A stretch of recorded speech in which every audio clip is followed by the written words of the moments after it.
আসসালামু আলাইকুম দর্শক, দেশ এবং দেশের বাইরে যে যেখান থেকে আমাদের এই ভিডিওটি দেখছেন সবাইকেই হাবিবুর রহমান মৎস্য প্রকল্পের পক্ষ থেকে শুভেচ্ছা এবং অভিনন্দন জানাচ্ছি।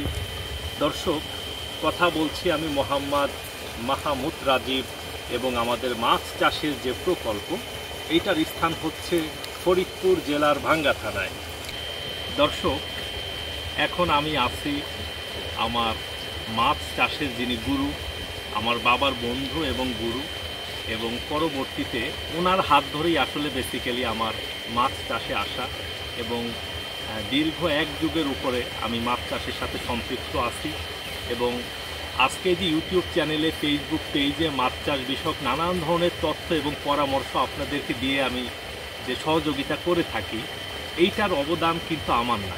এই অবদানটা হচ্ছে যিনি আমার সামনে বসে আছেন ওনার।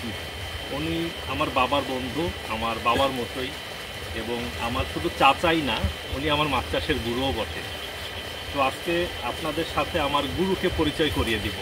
আমাদের আজকের ভিডিওটি ওই রকমভাবে মাছ চাষ বিষয়ে কোনো তথ্য এবং পরামর্শমূলক ভিডিও না। আজকের ভিডিওতে আপনারা অনেকেই জিজ্ঞেস করেন না, বলেন না যে রাজীব ভাই, মাছ চাষটা আসলে কারো গাইডলাইন ছাড়া হয় না, বা কে আমাকে গাইডলাইন দিবে।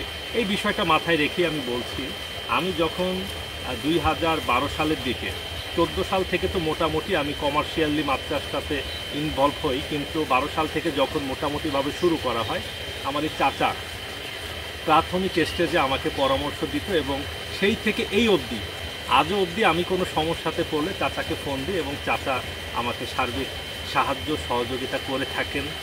আর আজকে আপনাদের সামনে যে রাজীব ভাই কথা বলে, এই রাজীব ভাইকে যিনি তৈরি করেছেন তিনি হচ্ছে আমার এই চাচা। চাচাকে আপনাদের সাথে পরিচয় করে দিচ্ছি। আমার চাচা বিস্তারিত ওনার পরিচয়টা উনি নিজেই বলবেন। বিসমিল্লাহির রহমানির রহিম। আমি মোহাম্মদ হারুন আর রশিদ, ভাই ভাই মৎস্য খামারের প্রোপাইটার। আমি স্টুডেন্ট জীবন থেকেই ব্যবসার সাথে সম্পৃক্ত। ইতিপূর্বে বাংলাদেশ মৎস্য অধিদপ্তর ওয়ার্ল্ডের কয়েকটি দেশে আমাকে ট্রেনিংও পাঠাইছিল। আমি বিগত 14 এবং 17 সালে 2বার ন্যাশনাল অ্যাওয়ার্ডও পাই বাংলাদেশ সরকার পক্ষ থেকে। এটা আমার নিজস্ব প্রজেক্ট। এটা প্রায় 80 একরের উপরে অবস্থিত। আলহামদুলিল্লাহ। এই প্রজেক্ট থেকেই আমরা মোটামুটি আল্লাহর রহমতে আপনাদের সবার দোয়ায় মানে বিষমুক্ত অ্যান্টিবায়োটিক মুক্ত যে মাছটা বাজারে মানে মাছ তৈরি, এই মাছ তৈরিটা আমি এখন করি। আমি বাজারজাত মাছ তৈরি করি, সব জাতের মাছটাই আমরা তৈরি করি। আশা করি আপনারাও প্রত্যেকেই শুধু মাছ চাষ না বা মাছের ব্যবহার না, মাছের ব্যবহারটা যাতে আমরা যেরকম সন্তান ছেলেপেলে বাচ্চাদের নিয়ে খাই, এটা একটা বিশুদ্ধ মাছ তৈরি করবে।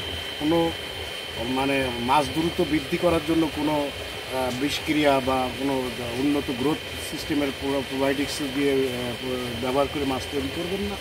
যেটা খেলে মানবদেহের কোনো ক্ষতি হবে না, সেই ধরনের মাছ চাষ করুন, নিজের ভাগ্য পরিবর্তন করুন এবং দেশকে এগোয় নিয়ে যান। এটা আমি সবার কাছে মানে প্রার্থনা করব আপনারা।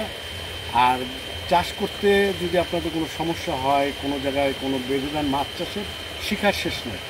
আমি শিখছি, আমারও শিখার শেষ নেই। আপনি করবেন, আপনারও শিখার শেষ নেই।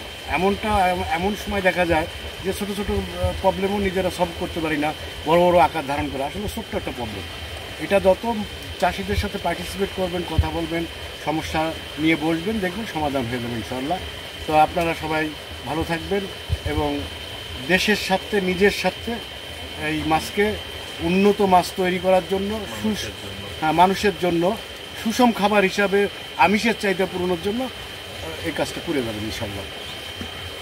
দর্শক, যারা নিয়মিত আমার ভিডিও দেখতেছেন দীর্ঘদিন যাবৎ, একটা বিষয় কি আপনারা খেয়াল করেছেন, আমি যেই ধাঁচে মানে আমি যেই ধরনের কথা বলি, চাচা কিন্তু সেম ওই ধরনের কথাগুলোই বলেছেন। আর এই কথাগুলো, এই কাজগুলো কিন্তু আমি চাচার কাছ থেকে শিখেছি। আজকের ভিডিওতে তো আসলে মাছ চাষের বিষয়ে আপনাদেরকে ওইরকম কোনো তথ্য এবং পরামর্শ দিতে পারলাম না। আজকের ভিডিওতে আমি সবার কাছে, যারা আমার ভিডিও দেখে উপকৃত, আপনাদের সবার কাছে আমি দোয়া চাইব। সবাই আমার চাচার জন্য দোয়া করবেন। আল্লাহ পাক যেন চাচাকে নেক হায়াত এবং শারীরিক সুস্থতা দান করেন। এবং দেখেন, একটা সময় চাচা স্টুডেন্ট বয়স থেকে যখন এই অবধি আসলে ব্যবসাটা চালিয়ে নিচ্ছে, সে খুব ছোট পরিসরে শুরু করেছিল, এখন বিশাল প্রকল্প তার।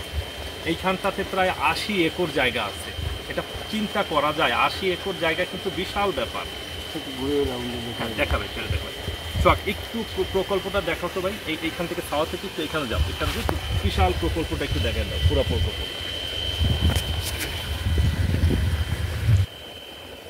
পরে আবার দেখাবে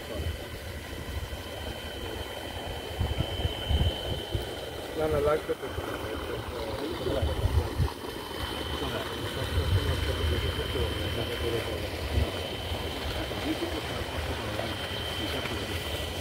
পক্ষে থাকবেই বিপদে, এরপর আবার ডাউন করবে, ঠান্ডা হবে এই সময়। তো একবারে আগেও বলছি সময়টা কাজে লাগে।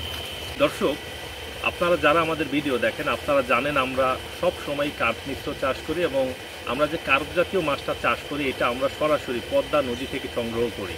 এবং এই নদীর মাছ নিয়ে চাষ করার বিষয়টাও কিন্তু আমার এই চাচার কাছ থেকে আইডিয়া আসছে। চাচা আমাকে একদিন বলতেছিল, বাবাজি তোমাদের বাসা তো পদ্মা নদীর পাড়ে, তো তুমি কেন হ্যাচারি মাছ নিয়ে কাজ করবা? তুমি পদ্মা থেকে রেণু সংগ্রহ করার ব্যবস্থা করো, ওইটা দিয়ে চাষ করো। তুমি যেই মাছই বলো না কেন, নদীর মাছের উপরে কোনো মাছের জাত আসলে নাই। ওইখান থেকেই আসলে মেইন যে সফলতা ওইটা শুরু, আলহামদুলিল্লাহ। তো দর্শক, আজকে কাকার ফার্মে আসলাম। আমি বেসিক্যালি আজকে দুইটা কারণে যশোরে আসছি। চাচার এই প্রকল্পটা যশোরে। আমার প্রথম কারণটা হচ্ছে আমি নিজের ব্যক্তিগত একটা কাজে আসছি, এবং দ্বিতীয়ত আমার চাচার জন্য আমি গিফট হিসাবে কিছু নদীর রেণু নিয়ে আসছি। এবং চাচার ফার্মে এসে দেখতে পাচ্ছেন এগুলো হচ্ছে আমেরিকান মেয়াজিকা আম, দারুণ লেভেলের। আসলে এটা স্মেল খুব সুন্দর। আমেরিকা পালমার, এটা হচ্ছে আমেরিকান পালমার আম। হ্যাঁ, এটাও খুব সুন্দর। এটা গ্রানটা বিশেষ করে খুবই সুন্দর। এবং কিছু আম চাচা কেটে দিল, এগুলা খাইতে যে কি পরিমাণে আসলে ভালো কল্পনাও করা যায় না। আসলে শৌখিনতা এরকম একটা বিষয় বা এরকম একটা জিনিস যেটা আসলে ভিতর থেকে আসে। যে যিনি শৌখিন তিনি যেই জায়গাতেই থাকবেন না কেন, অল্প পরিসরে হোক বা ব্যাপক পরিসরে হোক, তার শখগুলো পূরণ করবেন। চাচার এই ফার্মের আশেপাশে ছোট ছোট বাগান করা আছে, এবং সেই বাগানগুলোতে চাচা বিশ্বের বিভিন্ন প্রান্ত থেকে সুন্দর সুন্দর জাতের আমের চারা সংগ্রহ করে রোপণ করেছেন। এবং যখন এইখানটাতে গেস্ট আসে এবং তিনি নিজেও বাসাতে কিছু নিয়ে যান, খুব ভালো লাগলো বিষয়টা দেখে। যাই হোক, কিছু অপ্রাসঙ্গিক কথা বললাম আর কি। যাই হোক দর্শক, সবার সুস্বাস্থ্য এবং দীর্ঘায়ু কামনা করে আমাদের আজকের ভিডিওটি এইখানেই শেষ করব। সবাই আপনারা ভালো থাকবেন, সুস্থ থাকবেন, এবং শেষ করবার পূর্বে সবার কাছে একটা অনুরোধ থাকবে, আমার চাচা প্লাস গুরুর জন্য সবাই দোয়া করবেন। আল্লাহ পাক যেন ওনাকে নেক হায়াত এবং শারীরিক সুস্থতা দান করেন। আসসালামু আলাইকুম। কাজল গেল কোনে?